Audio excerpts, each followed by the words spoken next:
The Great Hall of the Galaxy Council was the most powerful room in the known universe.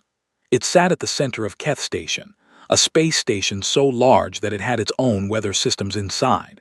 The ceiling was so high that clouds sometimes formed near the top.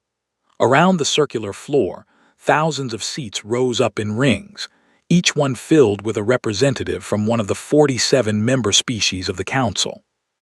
The noise was constant, a low, rolling hum of different languages, translated in real time by tiny devices worn in the ears or pressed against the skin. It was the kind of place that was meant to make any visitor feel small. Ambassador Yara Osai did not feel small. She felt angry. She stood at the center podium, alone, under the bright white lights. She was a tall woman with short-cropped hair and dark brown skin, and she wore the blue uniform of the Earth Diplomatic Corps. Behind her, on the great curved wall, the blue and green image of Earth rotated slowly. It was the only home she had ever known, and today, the Council was going to decide what to do with it. She had been speaking for 20 minutes. She had prepared for 6 months. She talked about Earth's history, not the wars or the failures, but the progress. She talked about how humanity had cleaned its oceans after nearly destroying them. She talked about the schools built in deserts, the hospitals floated into flood zones, the forests replanted by hand across 3 continents. She talked about the 12 languages spoken in her own family, and how her grandmother had once told her that the most human thing a person could do was try again after losing. She was asking the Council to give Earth a seat at the table, a real seat, a vote, a voice. No one was listening. She could see it in their faces, or the things that served as faces for each species. The Vorath, the tall gray-skinned beings who had called this session, were already leaning back in their chairs. The Arathi, the 6-limbed creatures from the cold moons of the outer systems, were talking quietly among themselves. The Delari, blue, thin, ancient, were watching their own screens. High Speaker Vasran, the Voreth who presided over the council, raised one long finger. A soft chime rang through the hall. It meant, "The floor is closed." Yara stopped speaking. She looked up at Vasran. "Ambassador Osai," Vasran said, in the flat, machine-translated voice that made all Voreth sound like they were reading from a document. "The Council thanks you for your address. The matter before us today is not Earth's past. It is Earth's present classification." He tapped the panel in front of him. On the great wall behind Yara, her image of Earth was replaced by a long document. At the top, in 12 languages, were the words, "VORATH Accord Classification Order." "Earth is hereby designated Class 0, Vasran continued. "No council seat, no interstellar military rights, no sovereign defense grid beyond your home system's inner boundary. The Pale Armada will arrive within 90 standard cycles to confirm compliance." Yara did not move. She kept her eyes on Vasran. "This is a death sentence," she said. Her voice was calm. Vasran tilted his head, the Voreth gesture for polite disagreement. "It is a classification. Earth remains free to conduct internal governance as it sees fit. You are simply not ready for full membership." "Not ready," she repeated. "The vote was taken this morning," he said. 41 in favor, 6 abstentions, no votes against." No votes against. Not even a single species had raised an objection. 2 large Voreth security officers appeared at the edge of the podium. They did not touch her.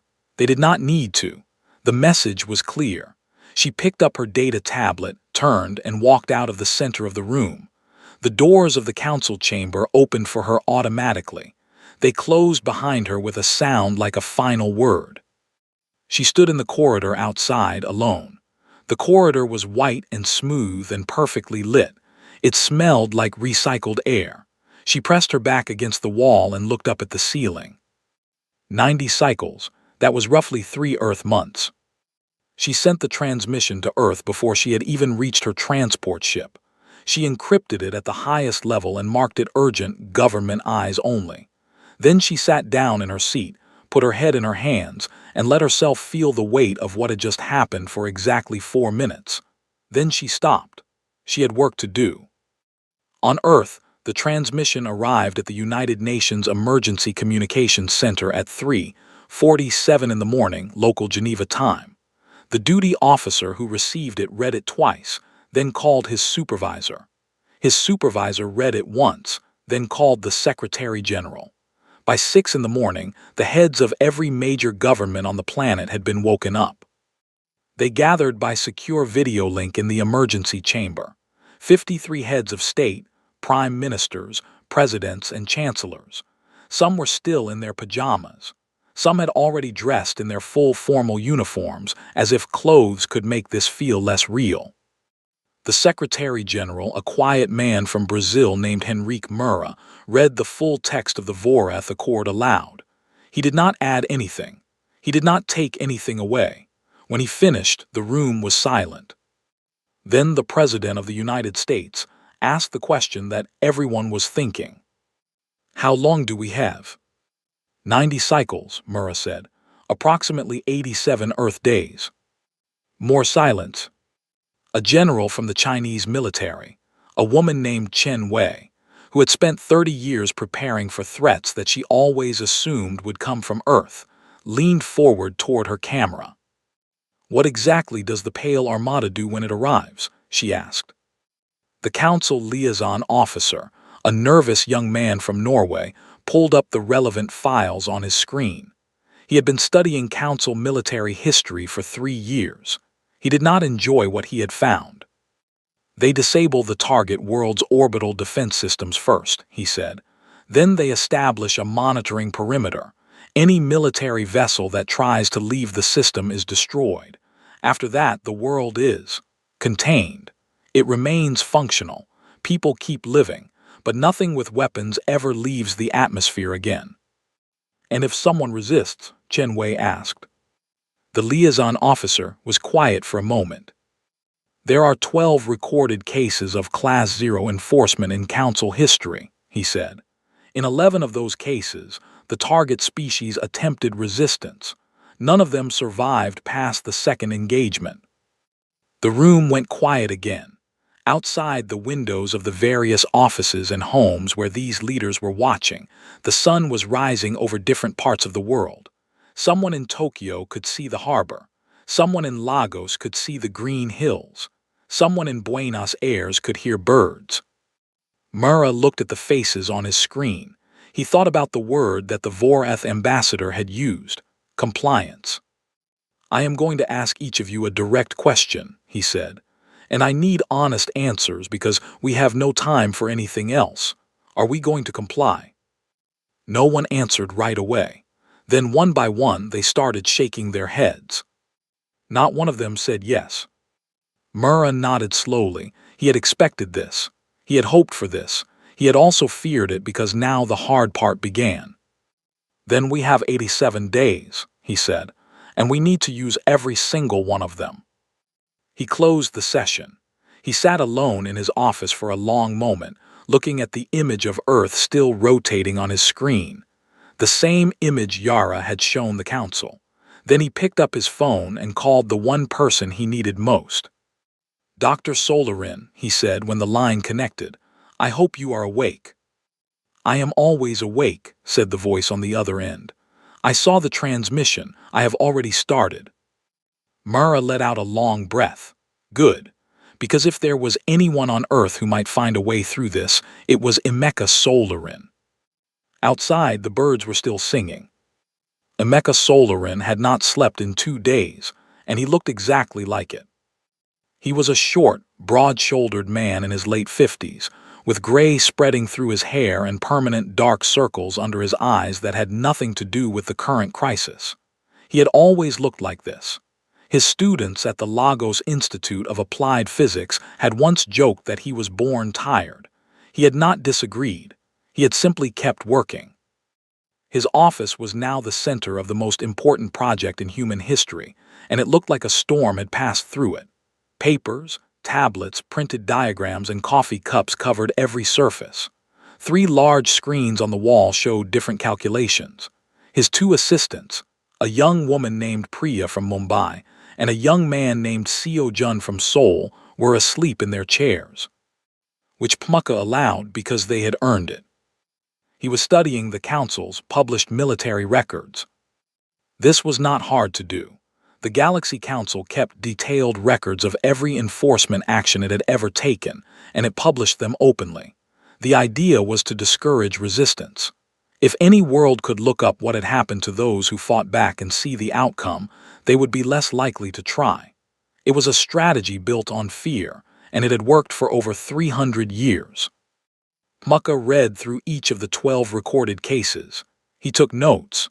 He built timelines. He looked at the weapons used, the tactics employed, the response times, the communication patterns of the Pale Armada. He looked for gaps. He looked for patterns the Council might not have noticed about themselves. He found several. The most important one was this: the Pale Armada had never fought a species that had already studied them. Every species that had resisted had done so out of desperation, using whatever weapons they already had, fighting in the way they already knew. None of them had adapted.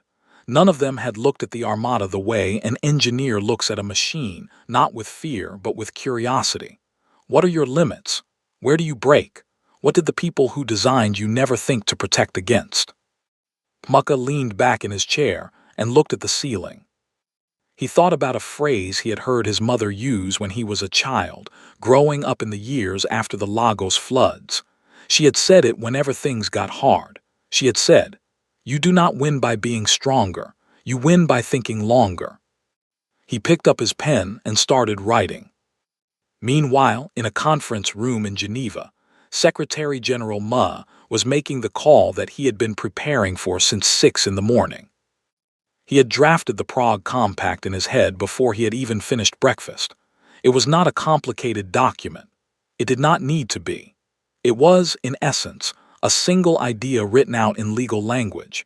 Every nation on Earth agrees, right now, to set aside every disagreement, every border dispute, every old grievance and new tension, and work as one body until this crisis is resolved. He had expected resistance. He had not expected how fast it came apart. By noon, he had spoken to 40 governments. By 2 in the afternoon, he had spoken to all of them. By 6 in the evening, the document was ready. By midnight, less than 18 hours after the emergency call, the Prague Compact had been signed by every nation on Earth. It was the fastest political agreement in human history. On the news channels, commentators struggled to explain it. Some called it fear. Some called it reason. Some called it the thing that humans had always been capable of but had never quite managed to hold onto for long enough. General Chun Wei was not interested in what the commentators were saying. She was interested in shipyards. She had spent the afternoon on calls with the heads of every major space construction program on Earth and in the solar system. Luna had 2 large shipyards. Mars had 3. The asteroid belt, spread across dozens of mining operations and deep space platforms, had the pieces of at least 6 more that could be assembled quickly with the right direction. All of them had been building the same things for the past decade: colony transports, cargo haulers, scientific research vessels. Big, slow ships designed to carry people and supplies safely across long distances. "I need you to stop," she told each of them, in the same clear, direct voice she used for all important things. "I need you to start building something else." She did not tell them what exactly, not yet. That was Pmucka's part. He had asked for 72 hours to complete his analysis. She had given him 48. He delivered in 36. The briefing took place in the secure chamber beneath the UN building in Geneva, which had been chosen simply because it was already built and already secured. It was a plain gray room with a long table and too many chairs, and it smelled faintly of old coffee. Pmucka stood at the front with his screen, his notes, and a look on his face that Chun Wei had learned to read. It was the look he wore when he was about to say something that no one else had thought of yet. "The Council believes Earth is helpless," he said, without any introduction or greeting. "They are wrong, but not for the reason you might think." He pulled up his first diagram. Every species the Council has ever enforced against had one thing in common. They were all, at the time of enforcement, roughly where the Council expected them to be. They had the weapons they were supposed to have. They had the ships they were supposed to have. The Council's models were built on those assumptions. He clicked to the next diagram. It showed Earth's industrial output, not military but total, manufacturing, energy, raw material processing. Earth was never supposed to be a military power, so the Council never modeled us as one. But here is what they missed. The infrastructure we built for space colonization over the last 40 years is, with modification, some of the most capable rapid production capacity in this region of the galaxy.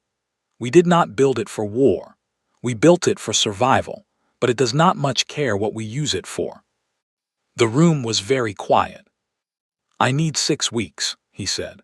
"I need every shipyard, every fabrication facility, and every engineer who has ever worked with propulsion or materials. I need the Prague Compact to mean what it says. And I need everyone in this room to stop thinking about what we cannot do and start thinking about what the Council never thought to model." Chun Wei looked at him for a long moment. "What are you going to build?" she asked. He smiled for the first time since this had all started. It was not a happy smile. It was the smile of someone who had already solved a very hard problem and was now simply waiting for the world to catch up. "Something they have never seen before," he said. Outside, the world was already moving. On Luna, the first colony transport was being taken apart. Its engines were being removed. Its hull was being stripped back to the frame. The workers doing it were not sad about it. They had read the compact. They knew what it meant. On Mars, the director of the Olympus Fabrication Complex, a tough, no-nonsense woman named Rana Al-Farsi, had already started reassigning her entire workforce without being asked. She had read Plucka's preliminary notes, which had been distributed to all senior engineers that morning, and she had understood immediately what was needed. She had called her staff together in the main bay. 300 workers gathered between the half-finished ribs of what had been intended as a deep space science vessel. "We are going to do something that has never been done before," she had told them. "And we are going to do it fast. I do not want to hear that something is impossible. I want to hear how long it takes and what you need. That is all." Nobody asked if they were going to win. Nobody had time for that question. They had work to do. Deep in the outer solar system, past Neptune, past the scattered disk of rocks and ice, the first scouts of the Pale Armada had already entered human territory. They were small ships, fast, quiet, designed to observe and report. Their mission was simple: confirm that Earth was compliant, or not yet alarmed, or in the early stages of the kind of helpless panic that the Council had seen many times before. Their sensors showed the solar system largely quiet. Some increased activity around Luna and Mars, but nothing that their models flagged as significant. A Class 0 world always had some brief surge of activity before compliance. It was normal. The scout commander filed her report. She noted the activity. She rated the threat level as low. She had never been more wrong about anything in her life. The Pale Armada crossed the frost line on a Tuesday. That was what the Earth analysts called it, the frost line, the invisible boundary near Jupiter where the solar system turned cold and dark, and the ice moons began. It was not an official border. It was not a legal line. But it was the point at which Fleet Admiral Kuthsaran, commander of the Pale Armada's lead division, expected to find empty space and a quiet, frightened world somewhere in the distance ahead. What he found instead made him stop. He was standing on the bridge of his flagship, the Varith vessel known as the Undying Patience, a name chosen to remind client worlds that the Council was ancient and eternal and could wait as long as it needed to. The bridge was clean and cold, as all Varith spaces were. The crew moved in the slow, careful way of people who had done this many times before. This was their 7th enforcement deployment in 12 years. None of the others had been difficult. The lead sensor officer made a sound that, in Voreth body language, meant something between surprise and confusion. "Admiral," she said, "I am reading multiple contacts, structured formation, Inner System Origin. Kethsaron walked to her station and looked at the display. There were ships, not one or two or even a dozen. There were hundreds of them, spread across a wide arc of space, positioned between the Armada and the inner planets. They were not arranged in a line, which was how most species deployed defensive forces. They were arranged in a pattern that the Armada's tactical systems could not immediately name. It looked almost like a net. "Classification?" he asked. "Unknown configuration," the officer said. "Hull materials are consistent with Earth manufacturing, but the design profiles do not match any vessel class in our records." That was the moment Kethsaron should have slowed down. That was the moment a different kind of commander might have called for more information, sent probes, taken time to understand what he was looking at. He had been in the Council military for 30 years. He had never needed to do that. He gave the order to proceed. The Armada moved forward in its standard suppression formation, a wedge shape, the strongest ships at the point, designed to punch through whatever resistance it met and scatter the defenders before they could organize. It was the formation that had worked 11 times before. The Council had a saying among its military planners: "A method that has always worked is a method you trust." The human ships did not move. They held their positions as the Armada approached. Kethsaron watched them on his screens, waiting for the thing that always happened: the panic, the break in formation, the individual ships that started running or grouping together in a defensive cluster. Fear always expressed itself the same way. Fear made order fall apart. The human ships held. He opened a hailing frequency, standard protocol. "This is Fleet Admiral Kethsaron of the Pale Armada, acting under authority of the Galaxy Council and the Voreth Accord. You are ordered to stand down and allow enforcement passage. Any resistance will be treated as a hostile act. You have one standard unit of time to comply." There was a pause. Then a single human voice came back. It was a woman's voice, clear and unhurried. "This is Admiral Daria Volkov, commanding the Earth Expeditionary Defense Force. We have received your order. We decline." Kethsaron blinked. In 22 years of enforcement actions, no one had ever simply said, "We decline." He gave the order to fire. The Armada's lead ships opened up with suppression beams, long, wide-area energy weapons designed to overwhelm shields and disable propulsion. They were not weapons meant to destroy. They were weapons meant to stop.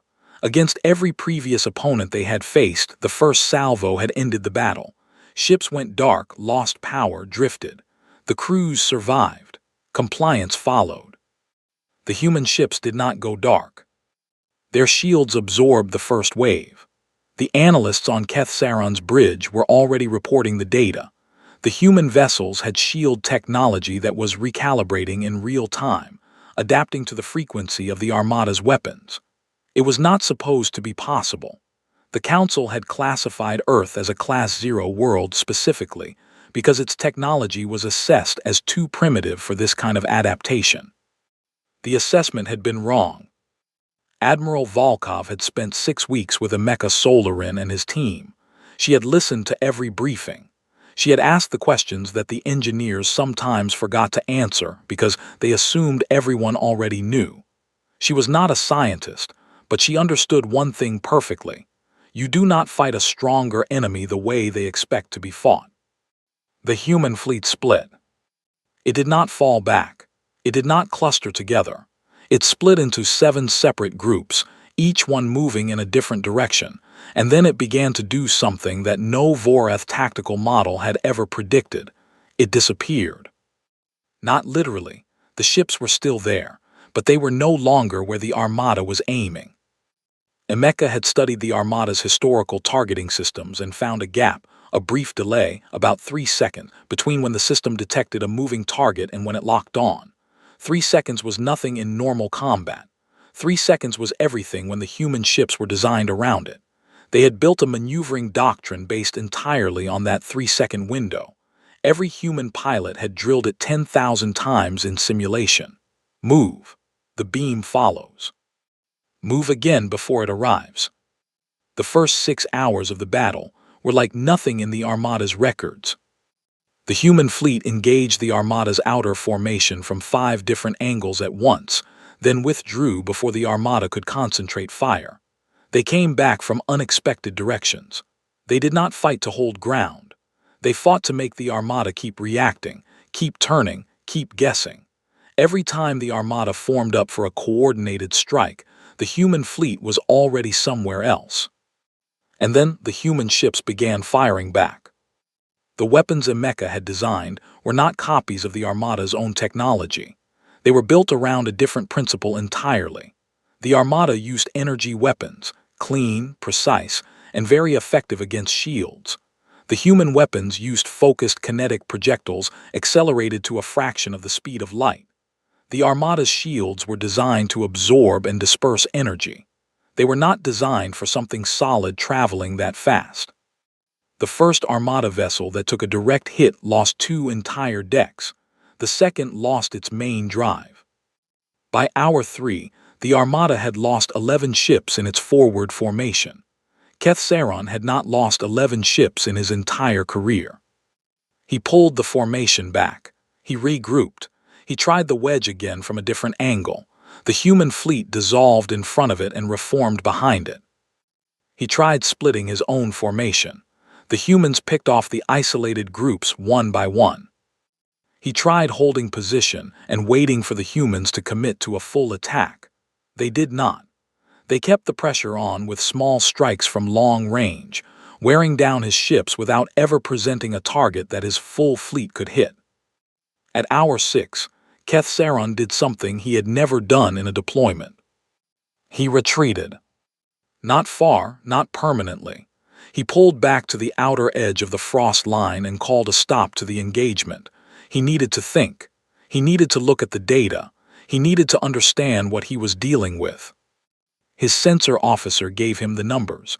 The Armada had lost 31 ships, more than a third of his forward division. Earth had lost 9. He sat in his command chair and looked at the numbers for a long time. Then he composed a message to the council.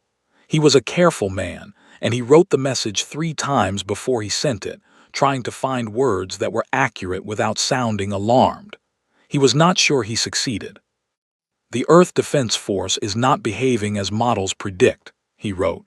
"Their technology exceeds all assessments. Their tactics are unlike any recorded in Council history.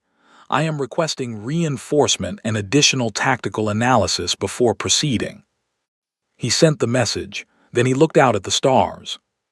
Somewhere in the inner system behind that net of human ships was Earth, small, blue, unremarkable according to every file he had ever read. He was beginning to think those files had missed something important. In the council chambers, the message from Kethsaron arrived in the middle of a routine session on trade regulations. High Speaker Vosron read it once. He set it aside. He told the council that the situation was being handled and that reinforcements would be dispatched. A younger delegate from the Arathi Collective raised her hand. She had voted against the Vorath Accord. She had been one of the 6 abstentions. "Should we perhaps review the assessment of Earth's capabilities?" she asked. Vosron looked at her with the flat, patient expression he used for questions he considered obvious. "The situation is being handled," he said again. The session continued. The trade regulations were discussed. And in the cold space near Jupiter, the human fleet held its position, waited, and watched. Volkov walked the deck of her flagship slowly after the engagement, stopping to speak with the pilots and crew who had just done the most difficult thing any human force had ever been asked to do. They were tired. Some of them were shaking. A few had not yet fully understood that they had won the first round.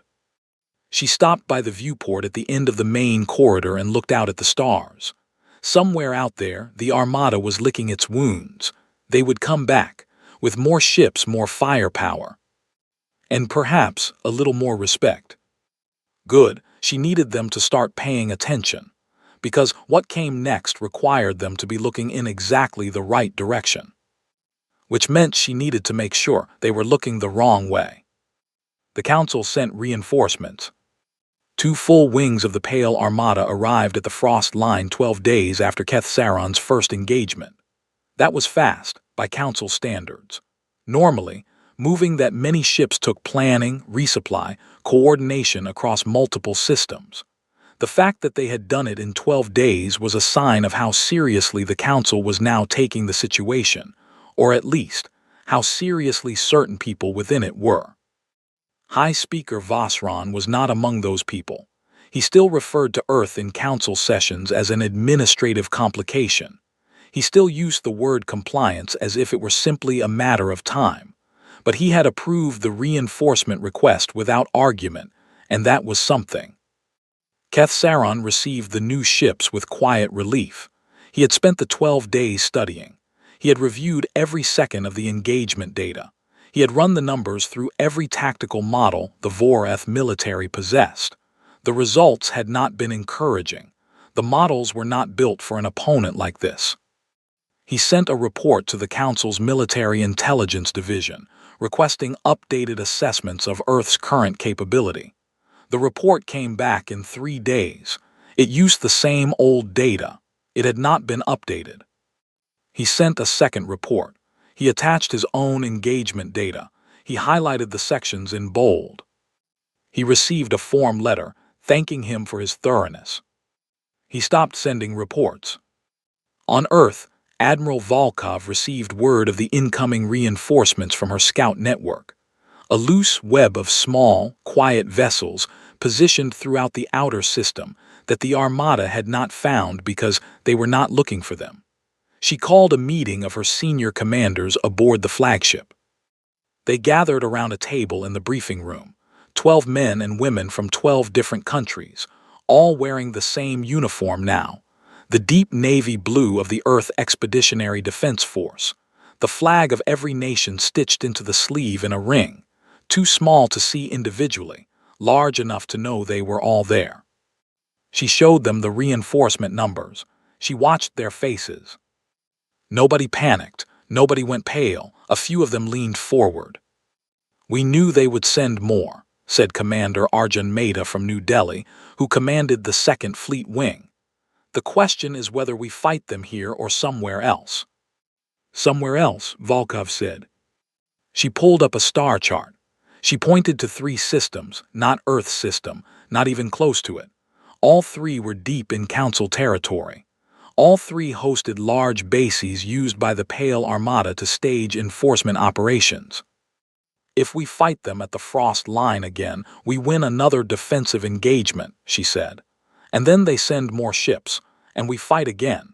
And they send more ships again. That is a game we eventually lose because they have more ships than we do." She tapped the 3 systems on the chart. "But if we take the fight to them, if we hit what they use to project power into our system, then we are no longer just defending. We are changing the problem."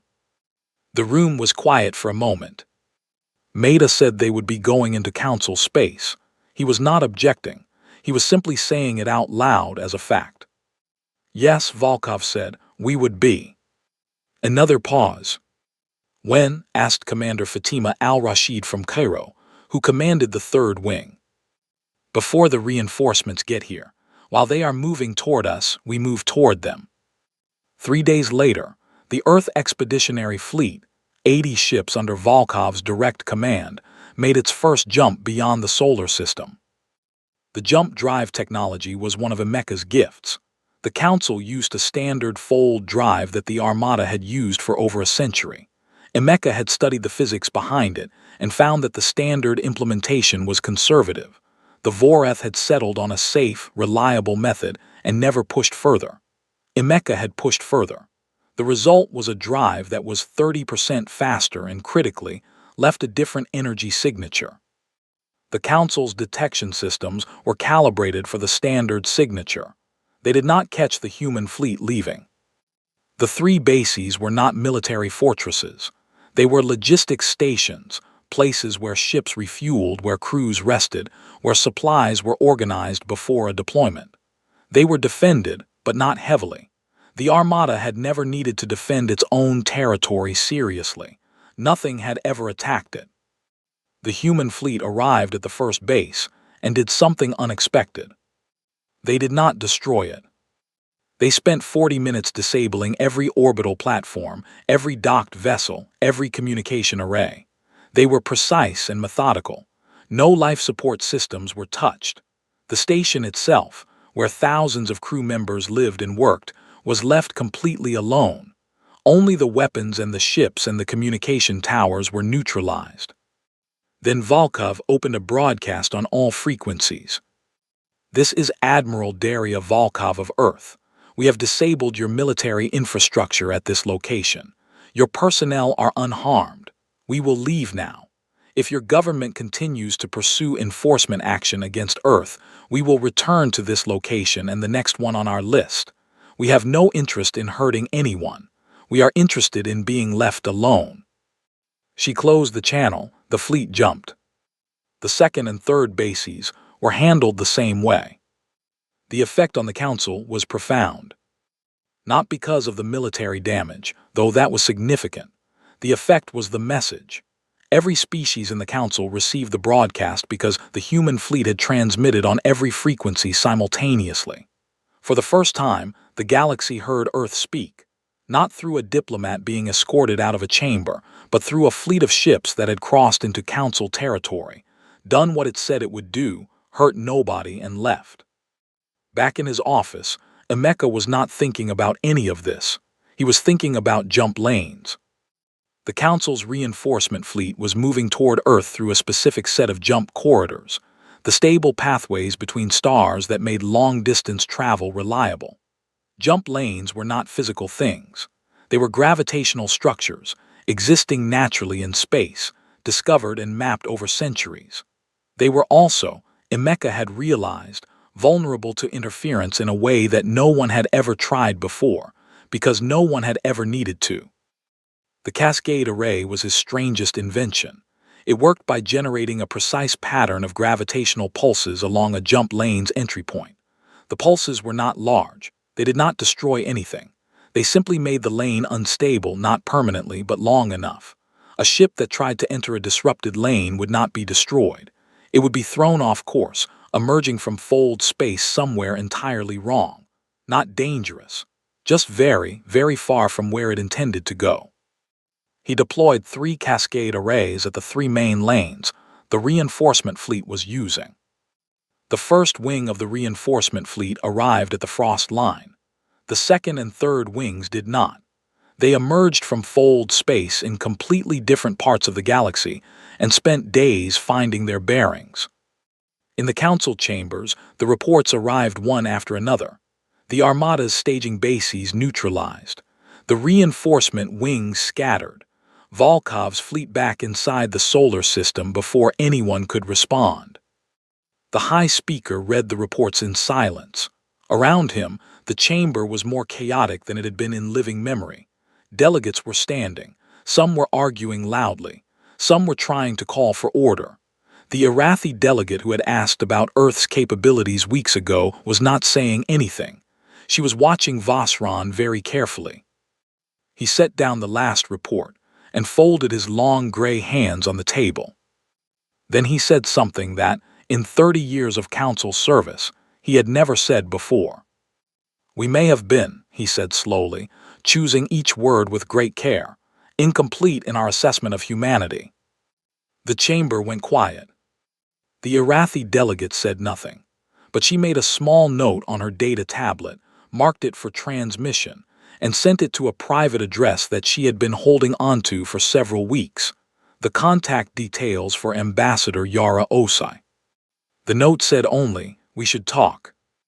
The message arrived in Yara Osai's quarters aboard the Earth diplomatic transport at 2 in the morning. She had been awake anyway. She had not slept well since the day she walked out of the Council chamber, and now, weeks later. With the war going better than anyone had dared to hope, she slept even less. There was too much to think about, too much to plan. A fleet winning battles was only one kind of victory, and Yara had spent her career understanding that it was rarely the kind that lasted. The message was from Delegate Sieraveth of the Arathi Collective. It was short. It said only, "We should talk." Yara read it twice. Then she got up, made herself a cup of tea, and composed a reply. It said, "I am ready when you are." She had been waiting for this. Not from the Arathi specifically, but from someone. The council was a coalition, and coalitions cracked under pressure. The 6 abstentions on the day of the vote had always been her thread to pull. She had simply been waiting for the right moment, for someone on the other side to feel the pressure enough to reach. The moment had come. Over the next 4 days, Yara conducted 11 private conversations. She spoke to the Arathi delegate. She spoke to the representatives of 3 small species who had voted for the accord only because the Voreth had applied quiet pressure behind closed doors. She spoke to a Delari academic who had published a paper 3 years ago arguing that the council's classification system was scientifically flawed. She spoke to a Voreth junior diplomat who, in a moment of unusual candor, told her that many in the Voreth government were frightened, but that their government's pride was making it very difficult to say so in public. That is useful to know, Yara told him. She did not use any of it against anyone. She did not threaten. She did not bargain. She simply listened and asked careful questions and built up, piece by piece, a picture of what the council was actually thinking beneath the official statements. And what she found was this: nearly everyone wanted this to end. They just did not know how to end it without losing face. She knew how to help with that. In the meantime, Admiral Volkov was making sure the military pressure did not let up. She had not pushed deep into council territory again. The 3 base strikes had made the point she needed to make. Earth could reach them if it chose to. Pressing further would have changed the message from "we want to be left alone" to "we want to take something from you," and that was a message Yara had specifically asked her not to send. Instead, Volkov kept the Pale Armada pinned at the frost line. Any ship that moved toward the inner system was met with the same response: not destruction, not even serious damage in most cases, just steady, patient resistance that cost the Armada more than it gained. The Cascade arrays had been repositioned to block 2 of the main jump lanes into the solar system entirely. The Armada could not reinforce without going the long way around, which added weeks to any deployment. The Council was, for the first time in its history, stuck. High Speaker Vosron finally requested a ceasefire on the 31st day after the first engagement. He made the request privately, through a back channel, to Secretary General Murrah. He phrased it as a pause for diplomatic assessment. Murrah read the message, showed it to Yara, and asked her what she thought. "He is asking for a way out that does not look like asking for a way out," she said. "Can we give him that?" She thought about it. "Not exactly, but we can give the Council a way out. That is different." Earth's response to the ceasefire request was simple.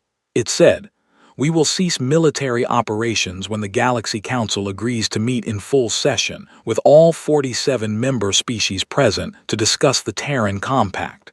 We will bring a document. The Council will read it. After that, we can talk." The Council agreed.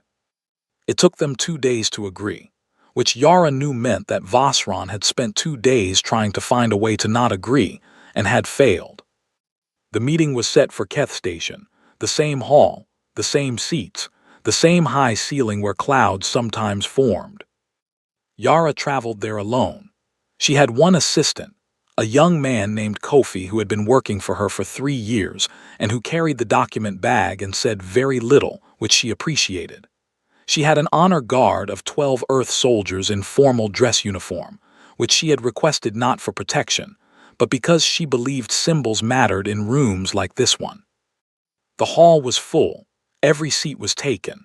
The noise was the same rolling hum of languages being translated in real time. The lights were the same bright white. The great curved wall showed, at the moment she entered, nothing, a blank slate. She walked to the center podium. She did not look at Vosron. She looked at all of them. "My name is Yara Osai," she said. "I was last in this room because you removed me from it. I am back because you asked me to come.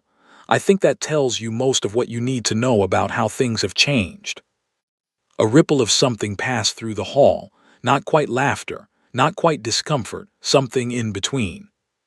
She had Kofi place the document on the podium. It was 200 pages. It was called the Terran Compact. "I'm not going to read this to you," she said. "You can read it yourselves, but I am going to tell you what it is in simple terms so that there is no confusion about what Earth is asking for." She looked out at the 47 species gathered in front of her. "We are asking for a permanent seat on this council, a real seat, a vote, a voice. We are asking for full legal standing under council law for Earth and for every other world currently classified as Class 0. We are asking for the Vorath Accord to be dissolved, and we are asking for an independent review of the classification system, conducted by scientists rather than politicians, to determine whether it has any legitimate basis." She paused. "In return, Earth will stand down its military operations, dismantle the cascade arrays blocking your jump lanes, and return to the role we should have been playing all along, a member of this community, working alongside you, not in spite of you." The hall was quiet. Vosran looked at her from his elevated seat. His expression, as always, was very difficult to read. He was old. He had been on this council for longer than Yara had been alive. He had seen a great many things. She did not think he had seen this. "This is a significant set of demands," he said. "They are terms," she said, "not demands. There is a difference. Demands are made by people who do not care about the outcome. Terms are proposed by people who want both sides to walk away intact. We want the council intact. We believe it serves a purpose. We simply want to be part of it." Another silence. Then Delegate Seeraveth of the Arathi raised her hand. She spoke in her own language, soft and layered, and the translation took a moment to arrive in Yara's ear. "The Arathi Collective endorses the discussion of the Terran Compact," she said. One voice, but in a room that had been silent, one voice was everything. One by one, other delegates began to speak, not all of them in support. Some asked questions, some raised objections, some wanted changes to specific language in the document. This was expected. This was, in fact, the point. Yara had written the compact to be negotiated. She had made room in it for the council to push back and still feel like they had shaped the outcome. The session lasted 9 hours. At the end, the vote was taken.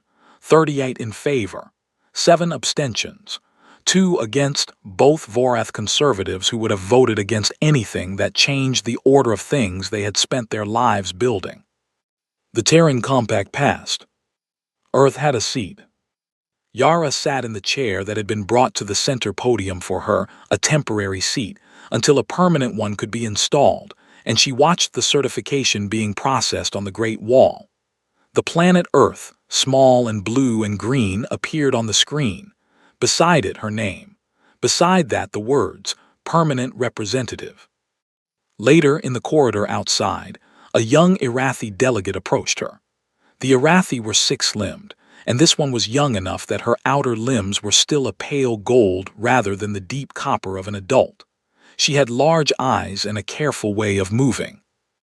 "Ambassador Osai," the young delegate said in careful, accented translation, "may I ask you a question?" "Of course," Yara said. The delegate was quiet for a moment, as if choosing her words carefully. "How did you know you could win?" she asked. "Not the military part, though the rest, this part. How did you know it would end here and not somewhere worse?" Yara considered the question for a long moment. She thought about Secretary General Mura, up before dawn, calling 50 governments one by one. She thought about Emeka Solarin, who had not slept in 2 days before this all started and who had solved problems that the galaxy did not even know existed.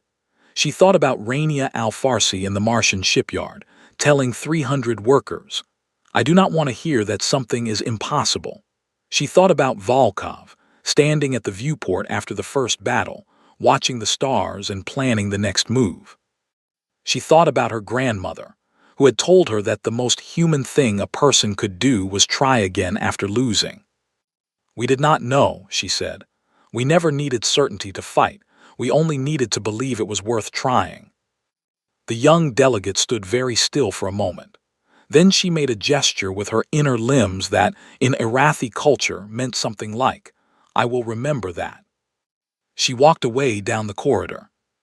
Yara stood alone for a moment, in the white light of Keth Station, listening to the hum of dozens of languages moving through the air around her.